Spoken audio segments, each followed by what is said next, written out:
Hello and welcome to the Next Steps podcast from Citywide Baptist Church.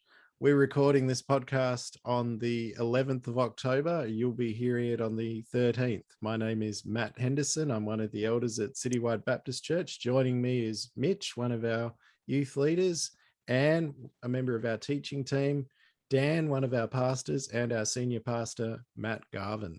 And we're here because of God's grace. It's through God's grace that we acknowledge that the First Nation peoples on whose land we meet. We acknowledge their care of country, land, oceans, and water. We acknowledge elders past, present, and future. We acknowledge past injustices. And we also acknowledge the need to work towards reconciliation with and through Jesus. Thanks, Anne. We had a bit of a different kind of message on Sunday at Citywide. Here at the Next Steps podcast is where we like to delve into what we're talking about in church and wrestle with it and go deeper. Matt Garvin, tell us about what we talked about on Sunday. Yes, well, obviously it was a different kind of message. I was pre-recorded from Bendigo. I was able to watch it live and taking communion with the kids as we are here, and I'll be recording the messages for the next few weeks, having to adjust to this new reality. But we because it was our Shoebox Sunday, we took the chance to talk about what it means to cross cultures and think bigger. And there's a specific question that we as a church have, that not every church has, in that 1/3 of our church members don't natively speak English. And that's a little inconvenient, because when we also had a church meeting on Sunday, and that means we have to translate things, and there's cultural differences. And I finished the sermon on Sunday saying that I believe that there is a heresy in the Christian church in the Western world, that church should be here to make you feel comfortable and make you feel happy. And if it's no longer making you feel comfortable and happy, you should go and find a different church. You see, I actually think the church is meant to be the opposite of that. That's what we're talking about on Sunday. The church is meant to be black and white, old and young, rich and poor, held together by a miracle of the Holy Spirit. And we talked a bit about culture, and we put up an iceberg diagram and that helped communicate a little bit of what culture is about, and link that to the tree diagram we're talking a fair bit about with our current sermon series, although this is really part of our current sermon series, and how much we are shaped and formed by culture and what happens when cultures come together. It is much more convenient if there's one dominant culture that everybody adapts to, but it is clear, and part of what I was saying in the book of Revelation, it's clear that at the end of time, there's going to be every tribe and tongue and nation. There will be different cultures. And even one of the things I didn't say is that right at the end of the book of Revelation, there are still nations that leaders bring bring the glory of their nations to Jesus. There are still cultures, even in the new heavens and the new earth. And so the job isn't to get rid of culture, but to become aware of it. And so we talked a little bit about the First Jerusalem Council in Acts 15. And we talked about the fact that Paul says, from now on, there is neither Jew nor Gentile, neither slave nor free, nor is there male nor female. You're all one in Jesus. But talk then about what does it mean if we are all equal, but we are different? How do we cope with that? We talked a little bit about 1 Corinthians 8, which we'd already talked about when we dealt with Corinthians. So there's a whole lot in there. And for us as a church, there's a whole lot of levels to it. But even just starting and realizing that culture exists and shapes what we think more than we can even be conscious of. And you become conscious of it as you start to meet people from different cultures who think and act and talk a little bit differently than we do. So that's probably the nutshell of what I was trying to get across on Sunday. Yeah, thanks, Matt. Mitchell, you've actually had the experience of growing up in a church community that is multicultural and diverse. More than anybody here, we've all come into that community, but you've actually kind of always been in it. Do you want to share your experience of that? It's been really amazing, actually, and I think it's actually been a great builder for me in a way, and just that I've grown as a person from being surrounded by so many different kinds of people with different backgrounds and different culture and stuff like that. And I think it's really amazing to simply just be around other people that aren't like you or don't think the way you do, or that, you know, maybe have different ways of eating or whatever. But I think what we saw at the camp was amazing in that we had two totally different cultures collide that are quite different, but obviously have the similarity of loving Jesus. And yeah, it's just been amazing. Yeah, thanks, Mitch. Anne, what's your experience been?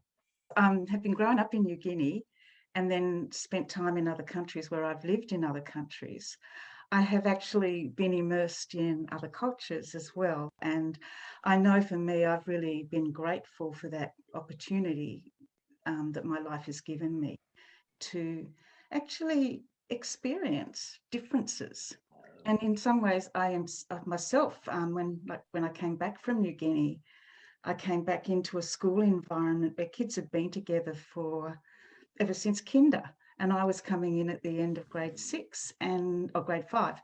And that they had their groups and they knew how to interact with one another. And I came in and I was a stranger. And I was that person from New Guinea.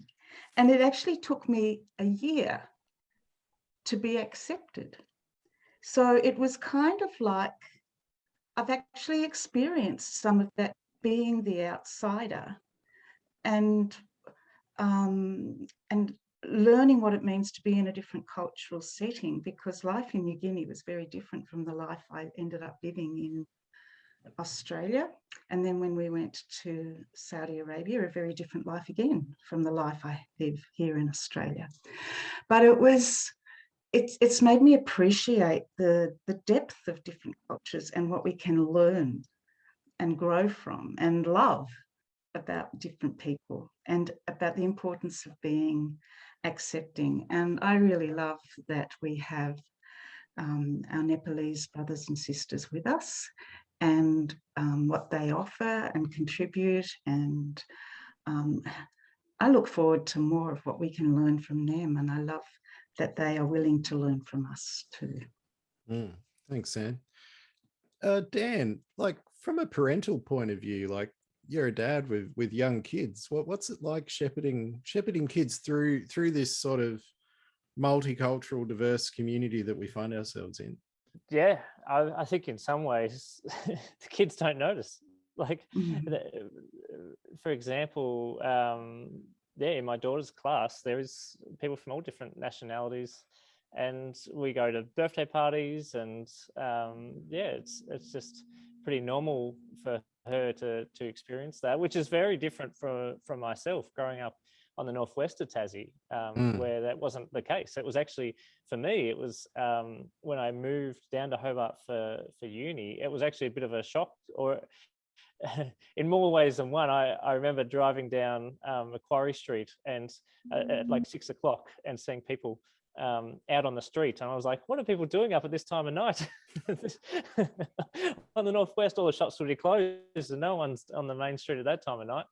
And so to then be at university and have obviously the foreign students and to then experience that life, it was refreshing. It was great, because I think for me, as someone that knows that we're all created in the image of God, and I love hearing people's stories, so then, you know, hear from different situations, and then pointing out right now, Matt, that for my kids to just have that as normal is really nice. And I think it does take work. It doesn't just happen accidentally, but it's a good thing to be multicultural and have that experience. Thanks, Dan. Matt, from a leadership point of view, What are some of the challenges that get presented in a community like ours? Well, I think the iceberg diagram we shared on Sunday is particularly helpful for me in thinking about culture, because most people would see culture being the obvious things, like the arts. I love hearing the Nepalese sing and dance, and they have these songs about the joy of the Lord where they actually look really joyful. It's fantastic. And the food, I mean, the Nepalese food is fantastic. I do like the butter chicken, very, very good. But they do de-spice it for us Westerners. Their celebrations, the way people behave, clothing, there's a whole bunch of stuff in there that is obvious, but that's just the tip of the iceberg. And it's actually the stuff under the surface there in the iceberg diagram. And again, apologies for people who are listening to this. But underneath the water level, there are things listed like values, customs, roles, like what roles men play, women play, boys play, girls play, what roles a church leader plays, how status works, who's right to influence, the rules about how things are meant to happen and what things are okay and not okay. Even the way people think, their fundamental beliefs, the traditions that we don't question, and perceptions, how we actually see things, all those things are profoundly influenced by culture. And so this is where the rubber hits the road when it comes to leadership, because even when you're starting to have a conversation, the way the words are heard are filtered through the lens of how people see things on the basis of culture. And so one of I love having our Nepalese brothers and sisters with us, and I so appreciate all the obvious things. But I think this is where Jesus said, this is how people will know you're my disciples, by your love for each other. Because it's not normal for people who see the world differently, who understand roles and status differently, who have different thought patterns, follow different rules. It's not normal for those people to be together. And that's where the challenge is. Like, quite frankly, our brothers and sisters in the Nepalese church do see things, there are things that they see differently. And that some of it, it's taken 4 or 5 years for those things to become more obvious as we gradually, because even one of the things I've had to learn, one of the things I learned going to Canada and now connecting with the Nepalese, in Australia, if people like you, they just call you by your first name. But in the Canadian culture, if they respect you, they'll use your title. And in the Nepalese culture, they certainly will use your title.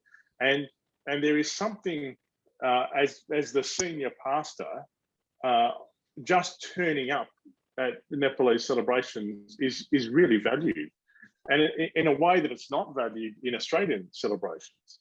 And so I'm having to learn that within the Nepalese cultural context, I actually have a different role as senior pastor than I do in the Australian context, and different expectations about what a Christian is and what they do. And there's a whole lot of differences that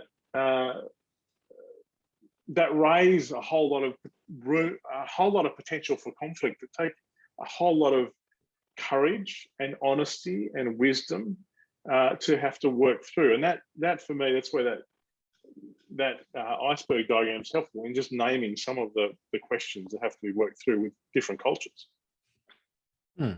Yeah, thanks, Matt. Anne, I don't know if you have any thoughts on what Matt was just sharing there.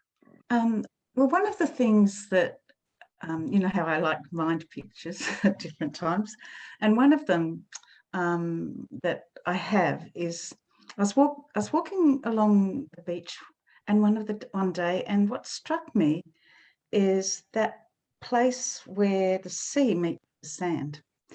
And as I thought about it, I thought, when you have a shoreline, it is more than just the sand. It is more than just the water. You can't have one without the other, but they are actually very different. And it's where they meet that you get the most churn. So sometimes things will be quite, you might have a very calm day, and the sea will gently kind of lap over the sand. And other times it'll be stormy and you'll get this churn, and everything will get murky. And I think it's in that interface. But when you look at that interface, in that ebb and flow of tide, that's where you see all kinds of life.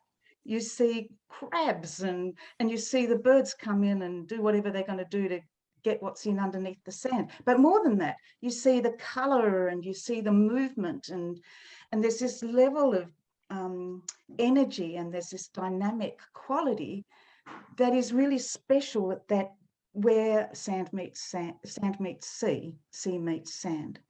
And it seems to me that that's where it's like an analogy to how we are when we have cultures meet. We're meant as the body of Christ to be one. And we're part of a church that is one, but we are different. And people have different characteristics and form into different groups. And it's just like the tiny rocks and the sand particles that form, the shell particles that form the sand, and the water droplets that form the sea, and a bit of seaweed and everything else. But our individual attributes shape us. And I think about myself. I'm a woman. I am a woman who now lives in Australia, but I've lived in other places. I'm a mother. I have all of those things that come together to be who I am. My father came from Holland. When he came to Holland, he had a Dutch kind of identity. And then he had to come in and learn what it meant to be part of an Australian group. And it takes time. And it seems to me that we can live some of our lives just in the groups with whom we identify. And other times, and we can choose how much of that. We might actually choose to just ignore everything else. But then the other times, when we can come into contact with people who are different from ourselves, and we must interact with them. And just like at the point of where sea meets sand, and where those different identities meet, and I will let other people talk in a moment, interactions can be creative or destructive. They can be, there's churn and friction that can give way to conflict, or it can give way to cooperation. It's where we can have communications that cause misunderstanding or bring mutual understanding. It's where acceptance can create safe places to learn and grow from each other, or it can be places where we want to dominate and make destructive conflict zones where beauty and hope disappear.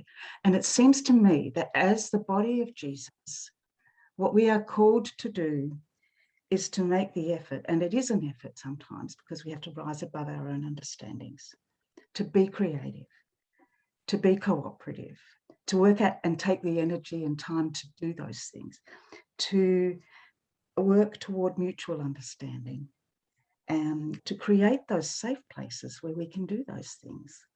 And to, we will have conflict at times, but it's how we diffuse conflict and work toward diffusing conflict. So for me, that sea sand picture is important. And that's what I thought of when Matt was talking. Yeah, thanks, Anne. I actually think that's perhaps a helpful way into a broader conversation, which is something that I've been thinking about while we've been talking, in that we've been talking about this stuff in the paradigm of what we've got at Citywide with two different cultures coming together from two different nationalities. But really, this is a bigger thing. It's not just about race or gender or whatever. It comes back to what we've talked about before, in that we're not the same. We're all different, and we all bring stuff, but we're one church. And I know, Dan, as someone who's involved in lots of Citywide's moving parts, lots of Citywide's teams and a lot of the front facing stuff, how do we manage this one but not the same tension in our community, in our church community?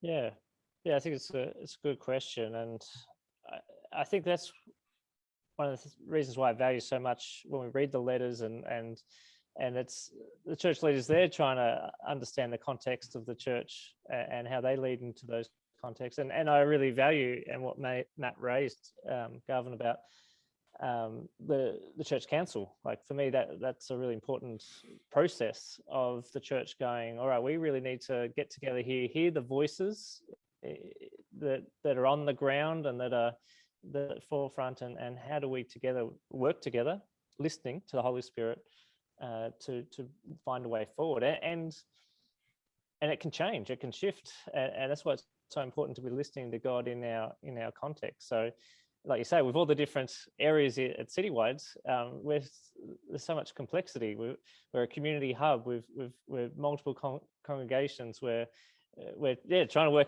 out this thing with the Nepalese. How do we be one church as well as online? There's so many different areas that we need to be guided by the Holy Spirit. And I'm so thankful for our eldership and our people in leadership positions that are not just rushing around trying to make this happen, but actually listening. All right, how do we make sure Jesus is honored here and listened to, and we're doing this stuff to glorify his kingdom, instead of just trying to build our own kingdom or our own empire, because that's when these conflicts and these things happen. But when we actually slow down and go, what together discern, well, what's God doing in this, and what's the most important thing that we should be doing here, then I think that's when we see maybe that more calmer seashore coming together than what can often be the friction if we're trying to do it in our own strength and just trying to make something happen when God's not at the center of it. Mitchell, I'm just curious, like a lot of what we're talking about here, it sounds very messy and hard. I'm just interested to hear a young person's perspective on this stuff. Well, for that whole time of hearing you guys talk, I just wanted to ask a question. That is, I think for a young person, this applies to everyone, I guess, in a way. What do we actually practically do to achieve this? Like, does it just involve conversation and relationship between, people of different races or ethnicities or whatever? Or does it involve just a bit more and more time, or what is it? It's a great question. Matt Garvin. Yeah, well, it's the question that is right at the center of things. And it takes two sides. We're experiencing it as we work with the Nepalese congregation. They, generally speaking, would have more restrictions around what it means to be a follower of Jesus in their culture. So for them, Christians wouldn't drink at all. And they would see that as a pretty central thing. Whereas in the Australian culture, it's not as simple as that. For some Australians, there is a real clear prohibition against drinking, but it's certainly not culture-wide, and certainly in our church, I reckon at least half of our church members would drink. And so it's a really good example of a conundrum that is brought about by these two cultures colliding. And there's Siri giving her 2 cents worth, very helpful. And what it takes is kind of what I was saying on Sunday, is grace on both sides. And this is what the Jerusalem Council was about. Like the first mob that went to the Jerusalem Council were accusing these people and saying they're not following the book of Moses. And either side, like the Australians could look at the Nepalese and say they're not showing grace. They don't understand. Or the Nepalese could look at the Australians and say that they're not looking after their bodies as a temple of the Holy Spirit. They're making choices that are bad. You could easily do that. But in order for this to work, both sides have to show grace to the other. And not only show grace, but have to choose their behaviour so it doesn't negatively impact the other. So that's the 1 Corinthians 8 thing. So what it means for the Australian congregation is if the Nepalese congregation are involved, and for them, for them hospitality, they might be offering a glass of wine or a beer, they actually have to choose to restrict their freedoms to care for the Nepalese congregation. And similarly, for the Nepalese congregation, they have to fight against the part of them that, for integrity's sake, would want to say, you can't be a Christian and do that. And it's neither of those things are superficial. So it's not, so conversation is important, but there's this grace giving and also self-limiting choices that mean I'm not going to fight for my rights. I'm going to be conscious of the impact of my behaviour on others. And this is just true between Australian and Nepalese, but as more and more cultures engage, and people from different backgrounds, it's actually something that is so countercultural, because we live in a society that says you should do what feels right to you, which means that we are living in a society that says you should damage other people. So anyway, that's the stuff that's off the top of my head, and sort of where we are, some of the questions that we're facing together as a church at the moment. Yeah, and I would add to that, like I was sort of saying about broadening out the conversation. I mean, it works in all things. I mean, look, I have 2 children who are on the autism spectrum. All right, now that sounds like a completely different issue to 2 cultures, but it's really not. I mean, there's how do I as their dad help them get accepted? Well, there's the thing of that you want people to have the grace to accept them. Obviously, like that's the thing that everybody looks at, right? Oh, we should accept people who are different, and that's correct. But as Matt was saying, I've got to have the grace to sometimes educate and explain differences to other people, to sort of say like, well, this has happened because of this, and because a lot of intolerance comes from people just not understanding or being afraid of something. And in addition to that, so there's the tolerance side of things and explaining, but another example would be we have some people who are visually impaired, you know, and so we have to actually keep working and fighting to say, how do we have the words displayed on a screen so people can see them who are visually impaired? Or how do we have an environment that is safe for young people with autism? Yep. So we have to be prepared to limit our choices for the sake of other people. And so it raises both though, the need for grace and the willingness to limit your own choices are essential. And like you're saying, that not just for culture, but for any kind of community. Anne, did you have anything to add to that? I mean, I think it's that practicality of how do you actually make things work when you've got differences. And let me just, I think there's an example, well, I think I can give it as an example. I think people from different cultures can have different senses of humour. And so somebody might tell a joke, and instead of it coming across as funny to another person who comes from a slightly different culture, and I'm thinking of a particular example here. I was talking with a group of people who were in New Guinea. I'd gone back to visit with the area in which I was born, and they were saying that they had a German person staying with them. You know, a very different kind of humour to some of the others there who were from other nationalities. And he had a way of talking. He was wanting to joke with them, but he said things that offended them in the process because they didn't understand that what he was doing was actually joking, just fooling around with them. And their sense of humour again was different from his, and he hadn't appreciated the difference. And I think what you were saying about sometimes we need to be honest and upfront, but also we as individuals, we need to actually make the effort about, well, where are these people coming from? Are they, and if they do take offence, then learn from that lesson. What is it that caused what I said or what I did to hurt and offend them? And that might mean actually having a difficult conversation. And difficult conversations are never easy things we want to enter into for either party. But it's about being, and that's where Matt was talking about being Garvin, about being thoughtful and considerate, and being willing to step beyond ourselves with a grace and an empathy. It is about being willing to try and enter that other person's world and see the world from their perspective. And that takes effort.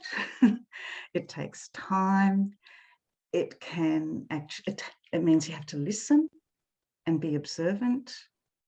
And I think it also means you've got to be willing to say sorry and mean it. And that sorry is not just words, it's actually then by your future actions and what you do. Well, it's interesting. Thanks, Anne. It's interesting what you were saying there about having difficult conversations. I feel like that runs really nicely into what Matt talked about on Sunday about church shouldn't be comfortable. Matt, I wondered if you just wanted to just unpack that a bit, and we'll talk about it. Yeah, well, like I said, I believe that's a heresy.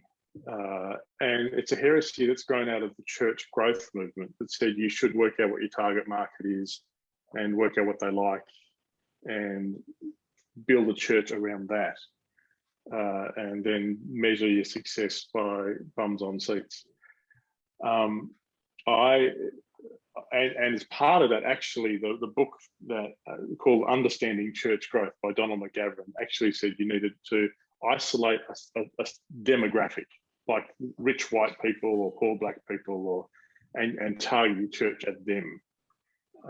And it was, in my view, that's a serious heresy, because the church, if your church is people who think and talk and act like you, it's not the church.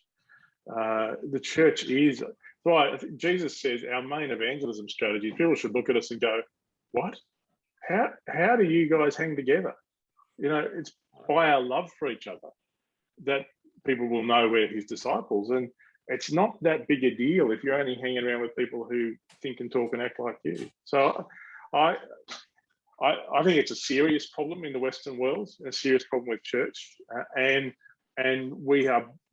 it's part of our culture. So when things get uncomfortable, we go and find another church, rather than have, as Anne was saying, the difficult conversations. So I think we've got to learn to be a church that is more uncomfortable, because that is how you grow. One of the things that Paul is clear that the church is meant to be is a place where you grow. And you don't grow if you don't face your mess and face it, and you don't, there's not a real way to grow in a comfortable way. Growth always is a little bit uncomfortable. Thanks, Matt. Dan, did you have something to add to that? Yeah.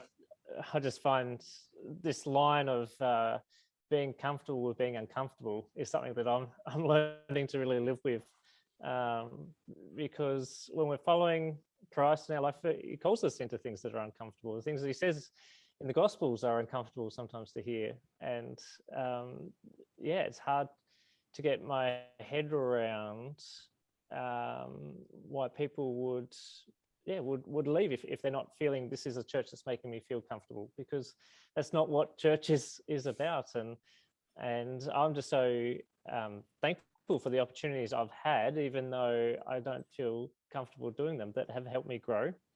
And that's why I'm always encouraging others, like Mitch, putting him in situations he doesn't feel comfortable with. But thankfully, afterwards, he comes and thanks me that was a great opportunity to grow. I mean, even me right now doing this podcast, I much prefer listening to people, and I love hearing people's stories. And I'm not one that talks, or I find it hard to get my thoughts together. But I know that that my experience might help someone else. And that's what I find listening to other people. I love hearing their experience. That helps me then in my context. And at a church, we get a unique opportunity to hear experiences from different nationalities, different ages, different experiences in life, like you were saying, Matt, with your kids, to then understand a better way of our reality. I was just thinking then that, you know, I enjoy playing PlayStation games now and then, but I understand that that's a level of escapism. And I think if you only go to a church that you feel comfortable with, and therefore, I think that's a level of escapism. You're not getting a real understanding of reality if you just go where you're comfortable and avoid the hard work of growing in yourself, and in some ways coming to understand someone else that might be different from you. Like I said, I think church is a great opportunity to actually experience that. Can I just say something else too? I think when conflict arises, or people have misunderstandings, or they get frustrated, then when you're in that position, it can be very hard to rise above it and move beyond it. And the emotions are so strong. And as Matt was saying earlier with that diagram, there are values and other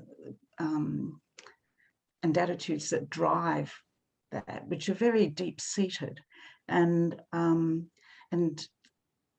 so at the same time that you might be trying to work things out with the person where there's a difference, if that's your choice to do, and as God's people, we're asked to make that effort. At the same time, there'll be a personal journey, because what does that mean for your values? What does that mean for the things that you might not have even really thought about, because they're just part of who you are from the moment you were born, kind of thing, and growing up and being socialized into a particular way of thinking and being, and now you've got to confront things in yourself. So I think what's really important, and this is why church community, being an authentic community, is really important, and it comes back to what we talked about at the church camp, is that others who are maybe not quite where you're at, but can be there to hold each of those people who are in conflict with one another, and maybe bring some different perspectives to share in truth and lovingly into that, and be the mentors or be the listening ear that allows that person to actually express where they're at. Be the person who can share that confession of where that person's at, and bear the burden, and help them learn forbearance and what that looks like for their particular situation. And this is where community isn't just about one person or another. It's about others at different stages in their walk and their maturity, growing and putting, protection and support around others. And it's easy within community for the opposite to happen, and for gossip and for backstabbing and everything else to happen. But what Jesus calls us to do, and as Matt Garvin said, it's by our love for one another. And sometimes we need help from each other to do that. Yeah, thanks, Anne. Mitchell, I'm just interested. This whole idea of an uncomfortable church and uncomfortable community, how does it sit for you? Yeah, the idea of being comfortable with being uncomfortable, it's an interesting one. I think from a young person's perspective, I think we can often get caught up with noticing that something's uncomfortable and then fleeing from it, or leaving from it, or just seeing that something's hard and wanting to be comfortable and wanting to find something that is easy. And I think that can sometimes just be because we may not be as experienced, or may not have gone through certain things that make us realize that going to the other side of that is really worth something. And I think young people, we really need to start focusing on getting through that and noticing that despite it being hard, we really do need to keep trying and keep doing our best to really, I guess, achieve things in the church and outside the church that will, reap fruit. Thanks, Mitch. We've been talking a lot about different things, but one of the things I just want to bring us back to is Jesus's example. He chose people as his disciple, who were his really close group of disciples. And he could have chosen people who were all the same, but he didn't. He chose this despised tax collector. He chose this rather impetuous fisherman. He chose, a man who had been quite militant in his opposition to the Roman occupiers. He chose a whole lot of different people who came with a whole lot of different ways of doing things. And we see in the Gospels as the story plays out that they rubbed up against each other, and there was friction, and they disagreed, and they lobbied, and Jesus knew what was going on, and he'd come along and he just insert himself into it and say, now what were you talking about? And then in a loving kind, what he didn't do was sweep it under the carpet. He'd actually bring it out, but he did it in a way that enabled them to still feel loved and still feel and able to grow. And it can't have been comfortable at times, but I think it's worth each of us returning to the story of Jesus and his disciples and seeing some of that, the way that played out, because I think we can learn lessons from that. And I think before, I came across a prayer on one occasion, and I don't know where I came across it from, but I would love to share it if that's okay. It says, Lord, make us one. Do not make us like them. Do not make us like us, but make us all more like you. And this, I think, comes back to some of the things when we were thinking about Corinthians. It's about seeking to become more like Christ, to let the mind of Christ settle into our thinking. And as that happens, then we are going to be able to, not out of our own strength, as Matt Garvin mentioned at the beginning, but through the work of the Holy Spirit, become more like Christ and therefore more able to be the one rather than the us and the them. Thanks, Anne. Matt, can you give us a bit of a preview on what we're going to be talking about next week? Yeah, well, after our 2-week detour, we're back into what it means to really grow in faith, and talking about what does it mean to recognise the truth that God wants us to recognise in our own lives, recognise the underlying beliefs that get in the road, recognise the stuff that both hold us back, but also the strengths we have. And that's what we'll be looking at. We've started by talking about the fact we need to have space, and you won't recognise anything unless you have space to reflect. But now we want to talk about, once you have space, how do you actually hear and what do you do with it? And how do you discern truth, and how do you get past all the blind spots we have? So hopefully people will find it helpful as we take this journey around this diagram we're putting to people, that these 4 things are the things that help us become more and more like Jesus. Great. That sounds awesome. Well, this has been the Next Steps podcast. I just want to say thanks to all the members of our panel here. You can find this on YouTube or on your podcast app of choice. Please leave us reviews, comments, questions. We want your questions if you've got them. Please share the podcast, and we'll be back next week. Thanks for joining us.